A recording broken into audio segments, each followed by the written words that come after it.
हरे कृष्णा। सभी को मेरा दंडवत प्रणाम।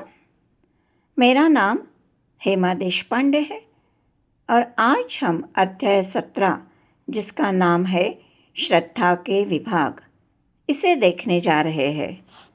तो चलिए हम प्रथम गुरु की प्रार्थना करते हैं और फिर हम इस विषय को आगे बढ़ाएंगे। ओम अज्ञानतिमिरान्धस्य ज्ञानाञ्जनशलाकया चक्षुरुन्मिलितं येन तस्मै श्रीगुरवे नमः। गुरुर्ब्रह्मा गुरुर्विष्णु गुरुर्देवो महेश्वरा गुरुः साक्षात् परब्रह्म तस्मै श्रीगुरवे नमः। श्रील प्रभुपाद की जय। अध्याय 16 में भगवान ने दैवी और आसुरी गुणों की चर्चा की थी। तो प्रश्न ये उठता है कि क्या इन दोनों के बीच में कोई होता है, थोड़ा सा देवता समान, थोड़ा सा असुरी समान? देखिए, श्रद्धावान व्यक्ति देवता समान होता है और अश्रद्धावान असुरी कहलाएगा। लेकिन ऐसे भी लोग होते हैं कि जिनकी श्रद्धा तो होती है लेकिन भगवान में नहीं होती, शास्त्र में नहीं होती, या वे लोग अपने ही मन से कोई भगवान बना लेते हैं या किसी व्यक्ति पर उनकी श्रद्धा होती है। तो ऐसे लोगों की गति क्या होगी? देवताओं की प्रगति होगी, असुरों की अधोगति होगी, लेकिन ये बीच के लोगों का क्या होगा? क्या ये लोग आध्यात्मिक जीवन में उन्नति कर पाएंगे? और यही अर्जुन की जिज्ञासा है और इसी विषय पर भगवान 17वें अध्याय में हमें ज्ञान दे रहे हैं। श्रद्धा ये आत्मा का गुण है, शरीर का नहीं। बिना श्रद्धा से आत्मा हो ही नहीं सकती। जब आत्मा शुद्ध होती है, श्रद्धा भी निर्मल शुद्ध होती है। लेकिन यह दिव्य श्रद्धा 3 गुणों के संग से मलिन हो जाती है। हर व्यक्ति को किसी न किसी व्यक्ति में, चीज़ में श्रद्धा ज़रूर होती है। यह श्रद्धा पिछले जन्म पर भी आधारित होती है। जो देवी देवताओं के उपासक होते हैं, उन्होंने पिछले जन्म में भी वो देवता की साधना की होगी।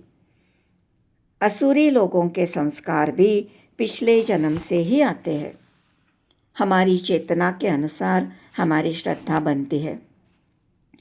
इस अध्याय में भगवान श्रद्धा के प्रकार, जिसका निर्धारण गुणों से होता है, इसके विषय में हमें बताएंगे। देहधारी जीव द्वारा अर्जित गुणों के अनुसार उसकी श्रद्धा 3 प्रकार की होती है: सतोगुणी, रजोगुणी अथवा तमोगुणी। इन लोगों का आहार, ये किस प्रकार की पूजा करते हैं, यज्ञ करते हैं, तप करते हैं, दान देते हैं, इस पर चर्चा होगी। यह सब करते समय इनकी चेतना कैसी होती है और अंततः ओम तत्सत ये कहकर हम हमारे दोषों का कैसे निवारण कर सकते हैं, ये भगवान हमें बताएंगे। तो चलिए हम इस विषय में आगे बढ़ते हैं। देखिए, एक लौकिक श्रद्धा होती है और एक शास्त्रीय श्रद्धा होती है। लौकिक श्रद्धा लोक और समाज पर आधारित होती है और शास्त्रीय श्रद्धा शास्त्रों पर आधारित होती है। अगर हम संसार में शास्त्रों के अनुसार जो शिक्षाएं दी गई है उसको स्वीकार नहीं करते, 3 गुणों के अनुसार हमारी सोच है, चेतना है, उसके अनुसार ही कार्य करते रहेंगे और जीवन जीते रहेंगे, तो कभी भी हम हमारे चेतना में उन्नति प्राप्त नहीं कर सकते। चेतना में उन्नति तभी आएगी जब हम आध्यात्मिक शिक्षाओं को स्वीकारते हैं। व्यक्ति कितना भी बुद्धिमान हो, अनुभवी हो, अपनी चेतना का विकास तब तक नहीं कर सकता जब तक वह शास्त्र का पालन नहीं करता, साधु संग नहीं करता, गुरु की आज्ञा का पालन नहीं करता। हर एक व्यक्ति ने स्वयं को तमोगुण से रजोगुण और रजोगुण से सतोगुण में स्वयं को उठाना चाहिए और सत्वगुण से शुद्ध सत्व में जाना चाहिए। संसार में जितने प्रकार के लोग हैं उतने प्रकार की श्रद्धा होती है। श्रद्धा का जन्म चित्त से होता है, मतलब हृदय अंतःकरण, जो 4 चीज़ों से बना है: मन, बुद्धि, अहंकार और स्मरण। हर कोई अपने श्रद्धा के अनुसार धार्मिक विचारधारा बनाता है। यदि कोई व्यक्ति किसी नियमों का पालन करता हो जिसका उल्लेख शास्त्र में नहीं है, तो उसकी स्थिति क्या होगी? जो लोग किसी व्यक्ति को चुनकर या किसी भगवान के रूप पर श्रद्धा रखकर स्वयं के सत्व, रजो, तमोगुण में उसकी पूजा करते हैं, तो ऐसे व्यक्ति को क्या सिद्धावस्था प्राप्त होगी? देखिए, देहधारी जीव के जो अर्जित गुण होते हैं उसके अनुसार श्रद्धा 3 प्रकार की होती है: सतोगुणी श्रद्धा, रजोगुणी श्रद्धा और तमोगुणी श्रद्धा। इसके विषय में भगवान हमें इस अध्याय में बताएंगे। प्रभुपाद जी कहते हैं, जो लोग शास्त्रों के विधि विधानों को जानते हैं लेकिन आलस्य से या किसी और कारण से उसका पालन नहीं करते, वे प्रकृति के गुणों द्वारा शासित होते हैं। हमारी आत्मा पर गुणों का प्रभाव पड़ता है, जैसे धरती पर गुरुत्वाकर्षण का प्रभाव शरीर पर पड़ता है। हम सभी इस प्रभाव में हैं, लेकिन अगर हम प्रामाणिक गुरु की संगति करते हैं तो मनोवृत्ति बदल सकती है। जो जिस प्रकार की श्रद्धा रखता है वैसा ही बनता है। प्रत्येक जीव परमेश्वर का अंश है। वह मूलतः 3 गुणों से परे होता है, लेकिन जब वह भगवान के साथ अपने संबंध को भूल जाता है और भौतिक प्रकृति के संसर्ग में आता है, तो वह विविध प्रकार के प्रकृति के साथ संगति करके अपना स्थान बना लेता है। इस प्रकार से प्राप्त कृत्रिम श्रद्धा तथा अस्तित्व भौतिक होती है। मनुष्य की श्रद्धा किसी देवता, किसी कृत्रिम ईश्वर या मनोधर्म में हो सकती है, लेकिन प्रबल श्रद्धा सात्विक कार्यों से ही उत्पन्न होती है, सतोगुण से ही उत्पन्न होती है। आगे भगवान विभिन्न गुणों के अंतर्गत व्यक्ति किस किस की पूजा करता है ये बताएंगे। सतोगुणी व्यक्ति देवताओं की पूजा करते हैं। इन देवताओं में ब्रह्मा, शिव तथा अन्य देवता जैसे इंद्र, चंद्र, सूर्य इत्यादि सम्मिलित है। रजोगुणी व्यक्ति यक्ष और राक्षसों की पूजा करते हैं। द्वितीय महायुद्ध के समय कलकत्ता का एक व्यक्ति हिटलर की पूजा करता था। इसी प्रकार ये व्यक्ति प्रबल मनुष्य को ईश्वर के रूप में चुन लेते हैं। उनकी यही सोच रहती है कि कोई भी व्यक्ति ईश्वर की तरह पूजा जा सकता है और उसका फल एक जैसा ही होता है। तमोगुणी अंधकार में है, वे प्रेतों की पूजा करते हैं। कभी कभी ये लोग मृत प्राणी की कब्र की पूजा करते हैं। भारत में लोग जंगल में जाकर किसी वृक्ष की पूजा करते हैं क्योंकि उस पर भूत है। शास्त्रों के अनुसार केवल भगवान ही पूजनीय है, लेकिन जो शास्त्रों को जानते नहीं और उस पर श्रद्धा नहीं रखते, वे अपने गुणों के अनुसार विभिन्न वस्तुओं की पूजा करते रहते हैं। कुछ लोग ऐसे होते हैं कि जो ऐसी तपस्या की विधियों का निर्माण कर लेते हैं जिसका वर्णन शास्त्रों में नहीं है। शास्त्रों में तो आध्यात्मिक उन्नति के लिए उपवास करने की संस्तुति है, लेकिन ये लोग शास्त्र विरुद्ध तप करके शरीर को तो कष्ट देते ही है, लेकिन शरीर के भीतर परमात्मा को भी कष्ट पहुंचाते हैं। आगे भगवान ये 3 गुणों के आधार पर आहार, तपस्या, दान, यज्ञ इसके विषय में बताएंगे। प्रकृति के भिन्न भिन्न गुणों के अनुसार आहार, यज्ञ, दान और तप इसमें भेद होते हैं। प्रथम भगवान 3 गुणों के आहार के विषय में वर्णन करते हैं। सतोगुणी व्यक्ति का सात्विक भोजन आयुवर्धक, जीवन शुद्ध करने वाला, बल, स्वास्थ्य, सुख तथा तृप्ति प्रदान करने वाला होता है। वह रसमय, स्निग्ध पदार्थ युक्त और हृदय को भाने वाला होता है, जैसे दूध के व्यंजन, चीनी, चावल, गेहूँ, फल, तरकारियाँ इत्यादि। रजोगुणी व्यक्ति का भोजन अत्यधिक तिक्त, खट्टा, नमकीन, गरम, चटपटा, शुष्क, जलन उत्पन्न करने वाला और दुख, शोक तथा रोग उत्पन्न करने वाला होता है। तमोगुणी व्यक्ति का भोजन बासी, स्वादहीन, दुर्गंधयुक्त, बिगड़ा हुआ, खाने से 3 घंटे पहले पकाया हुआ, झूठा तथा अस्पृष्ट वस्तुओं से युक्त रहता है। जिस प्रकार का आहार हम करते हैं उसी प्रकार की हमारी मानसिकता होती है। वास्तविक आहार का उद्दिष्ट आयु को बढ़ाना, मस्तिष्क को शुद्ध करना तथा शरीर को शक्ति पहुंचाना होता है। सर्वोत्तम भोजन तो भगवान को समर्पित भोजन का उच्चिष्ट है। परमेश्वर कहते हैं कि वे तरकारियाँ, आटे तथा दूध की बनी वस्तुएं भक्तिपूर्वक भेंट किए जाने पर स्वीकार करते हैं।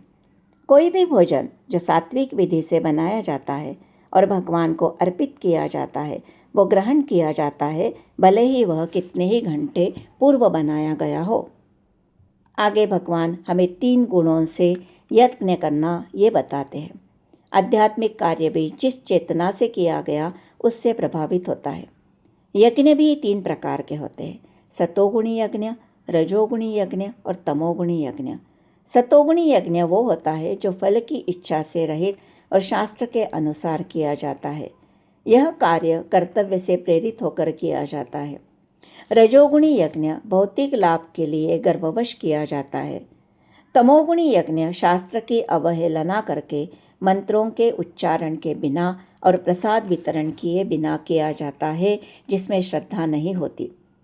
साधारणतः यज्ञ किसी प्रयोजन से ही किया जाता है, लेकिन कहा गया है हमें कर्तव्य समझकर इसे करना चाहिए। कभी कभी स्वर्गलोक पहुँचने या किसी भौतिक चीज़ के लिए यज्ञ अनुष्ठान किए जाते हैं। ऐसे यज्ञ राजसी कहलाते हैं। कभी कभी धन अर्जित करने के लिए लोग देवता की पूजा करते हैं, फिर उस धन का उपयोग मनोरंजन के लिए करते हैं। ऐसे अनुष्ठानों को सात्विक नहीं माना जाता। आगे भगवान तपस्या के बारे में हमें बताएंगे। शरीर, वाणी और मन की तपस्या क्या होती है? तपस्या मन को नियंत्रण में लाने के लिए या किसी उच्च उद्दिष्ट के प्राप्ति के लिए स्वेच्छा से की जाती है। परमेश्वर, ब्राह्मण, गुरु, माता पिता जैसे गुरुजनों की पूजा करना तथा पवित्रता, सरलता, ब्रह्मचर्य और अहिंसा ये शारीरिक तपस्या है। हमें आंतरिक तथा बाह्य रूप में स्वयं को शुद्ध रखने का अभ्यास करना चाहिए। जो कार्य शास्त्र सम्मत न हो ऐसे कार्य हमें नहीं करने चाहिए। ब्रह्मचर्य व्रत का पालन करना चाहिए। वैवाहिक जीवन के अतिरिक्त मैथुन में रत नहीं होना चाहिए। ये सब शारीरिक तपस्या है। वाणी की तपस्या, हम जब भी हमारे वाणी से शब्द निकालते हैं तो उन शब्दों से अन्य क्षुब्ध नहीं होगा, इसका हमें ध्यान रखना चाहिए। सच्चा हो लेकिन भाने वाला हो, हितकारी हो, वही हमें बोलना चाहिए। और हम जो भी बोलेंगे वह शास्त्र सम्मत होना चाहिए। इसीलिए प्रभुपाद जी अपने प्रत्येक कथन को शास्त्र का प्रमाण देते हैं। मन की तपस्या, हमारे मन को संयमित बनाने के लिए हमें उसे इस तरह प्रशिक्षित करना पड़ेगा ताकि वह सदैव परोपकार के विषय में सोचे। हम जितना इंद्रिय भोगों के विषय में सोचेंगे उतना हमारा मन अतृप्त रहेगा। इस वर्तमान युग में हम व्यर्थ ही अनेक प्रकार के इंद्रिय तृप्ति के साधन में हमारा मन लगाए रखते हैं, जिससे सदैव असंतुष्टि बनी रहती है। अतः सर्वश्रेष्ठ विधि ये है कि हमारे मन को वैदिक साहित्य की ओर मोड़ा जाए, क्योंकि इसमें संतोष प्रदान करने वाली कहानियाँ होती है। मन को हमने सदैव छल कपट से दूर रखना चाहिए। संतोष, सरलता, गंभीरता, आत्मसंयम और जीवन की शुद्धि, यही मन की तपस्याएं है। आगे हम 3 तपस्या, सात्विक तपस्या, राजसी तपस्या और तामसी तपस्या, इसे देखते हैं। श्रद्धा के साथ और भौतिक लाभ की इच्छा के बिना परमेश्वर की पूजा में प्रवृत्त होना ये सात्विक तपस्या कहलाती है। दंभपूर्वक सम्मान और सत्कार के लिए की गई पूजा राजसी कहलाती है। यह न तो स्थायी होती है न शाश्वत। और मूर्खतापूर्वक आत्म उत्पीड़न के लिए, अन्यों के विनाश के लिए, आतंकवादी घटनाओं के लिए जो तपस्या की जाती है वो तामसी कहलाती है। मूर्खतापूर्वक तपस्या के अनेक दृष्टांत हैं, जैसे हिरण्यकश्यपु, उसने अमर बनने के लिए देवताओं का वध करने के लिए तप किया था, लेकिन अंत में भगवान द्वारा मारा गया। किसी असंभव वस्तु के लिए तपस्या करना निश्चय ही तामसी है। आगे भगवान 3 गुणों में दिए गए दान के विषय में चर्चा करते हैं। दान तो बहुत लोग देते हैं, लेकिन उसके पीछे जो चेतना रहती है उससे फर्क पड़ता है।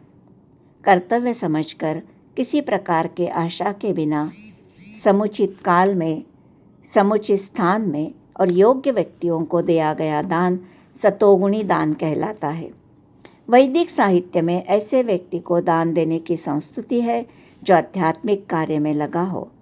किसी तीर्थ स्थान, सूर्य या चंद्र के ग्रहण के समय योग्य ब्राह्मण को अथवा वैष्णव को या मंदिर में दान देने की संस्तुति की जाती है। कभी कभी हम निर्धन को करुणावश दान तो दे देते हैं, लेकिन अगर उसने दान का उपयोग कुछ बुरे कार्य करने के लिए किया तो उससे हमारी आध्यात्मिक प्रगति होने के बजाय हम अनजाने में उस बुरे कर्म के भागीदारी बनेंगे। अब हम रजोगुणी दान क्या होता है ये देखते हैं।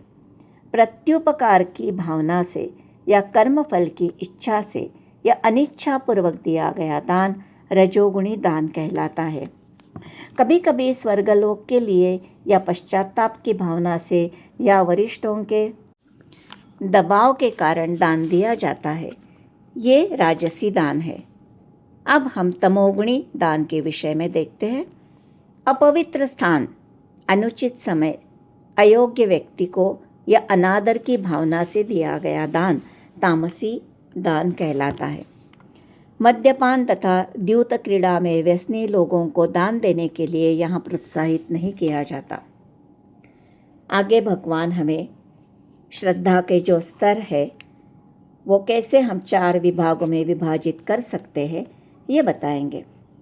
तो एक है दिव्य श्रद्धा, दूसरी है शास्त्रीय श्रद्धा, तीसरी है अशास्त्रीय श्रद्धा और चौथी है श्रद्धा विहीन। अब दिव्य श्रद्धा में और शास्त्रीय श्रद्धा में क्या फ़र्क है ये हमें भगवान बताएंगे। शास्त्रों में दी गई हर बात हर वक्त सात्विक तथा दिव्य नहीं होती। वेदों में मुख्यतः 3 गुणों का वर्णन हुआ है। सकाम कर्म का वर्णन हुआ है जिसका उद्देश्य इंद्रिय तृप्ति है। दिव्य श्रद्धा सीधा भगवान से संबंधित है। अन्याभिलाषिता शून्यम, किसी भी अभिलाषा से बिना सिर्फ भगवान की प्रसन्नता के लिए कर्म करना। अभी तक हमने तपस्या, यज्ञ, दान तथा भोजन के 3 भेद देखे, सात्विक, राजसिक, तामसिक। अब हमें ये समझना है कि चाहे ये उत्तम हो, मध्यम हो या निम्न हो, भौतिक गुणों से कलुषित है, लेकिन ओम तत्सत के उच्चारण के साथ सभी दोषों का निवारण हो सकता है। ये आध्यात्मिक उन्नति के साधन हो सकते हैं। ये 3 शब्द विशेष रूप से परम सत्य भगवान के सूचक है। इसलिए शास्त्रीय विधि के अनुसार यज्ञ, दान तथा तप की क्रियाओं का शुभारंभ सदैव ओम से किया जाता है। मनुष्य को चाहिए कर्मफल की इच्छा किए बिना विविध प्रकार के यज्ञ, तप तथा दान तत् शब्द कहकर संपन्न करे। ओम ब्रह्म का अन्य नाम है। आदिकाल में प्रथम जीवात्मा ब्रह्मा ने यज्ञ किए तो उन्होंने ये 3 शब्दों के द्वारा भगवान को लक्षित किया था। इस मंत्र का अत्यधिक महत्व है। अतएव भगवद गीता के अनुसार कोई भी कार्य ओम तत्सत के लिए यानी भगवान के लिए किया जाना चाहिए। जब कोई ये 3 शब्दों के द्वारा जप, तप तथा यज्ञ करता है तो वह कृष्ण भावनामृत में कार्य करता है। यज्ञ, दान, तप सात्विक भाव से करें। गुणों के प्रभाव के कारण हमारे कार्य में त्रुटियां रह जाती है। इन 3 नामों को लेने से त्रुटियों की भरपाई होती है और हमें परिणाम अवश्य मिलता है। इसलिए वेदवादियों के शास्त्रोक्त यज्ञ, दान और तप आदि सर्व कार्य सर्वदा ओम उच्चारण से प्रारंभ होते हैं। मोक्षकामी गण कर्मफल की कामना न करते हुए इसी शब्द से विविध प्रकार के यज्ञ, तप, दान कार्य संपन्न करते हैं। सभी मंगल अनुष्ठानों में भी यह इसी शब्द का प्रयोग किया जाता है। नित्यत्व के उद्देश्य से किए गए यज्ञ दान तप भी इसी शब्द कह के करने चाहिए। भगवान की प्रसन्नता के लिए कर्म भी सत कहलाते हैं। आखिरी में भगवान कहते हैं, और श्रद्धापूर्वक जो होम दान तथा तपस्या की जाती है वह असत कहलाती है। ऐसा कार्य न इस जन्म में फलदायक होता है न मृत्यु के बाद फलदायी होता है। इसलिए हमें कार्य सफल करने के लिए उपयुक्त गुरु प्राप्त करके उसके निर्देशन में कार्य करने चाहिए। तभी हमें ब्रह्म पर श्रद्धा हो सकती है, और श्रद्धा जब परिपक्व होती है तो ईश्वर प्रेम कहलाती है, जो हम सभी का लक्ष्य है। इसलिए हमें कृष्ण भावनामृत में कार्य करना आवश्यक है, और इसमें आगे बढ़ने के लिए हमें आज ही संकल्प करना है कि हमें रोज हरे कृष्ण महामंत्र का जप, भगवान की निरंतर सेवा में लगने के लिए भगवत गीता भागवतम का अध्ययन हम करेंगे। इसी के साथ मैं 17वें अध्याय को समाप्त करती हूँ।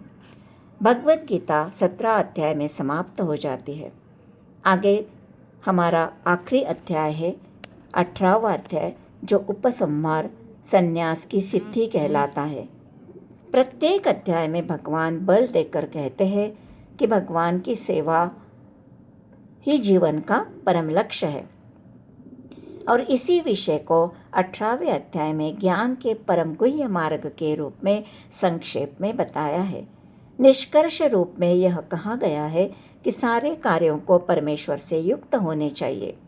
इस अध्याय को आप ज़रूर सुनना, क्योंकि यह सभी अध्यायों का सार स्वरूप है।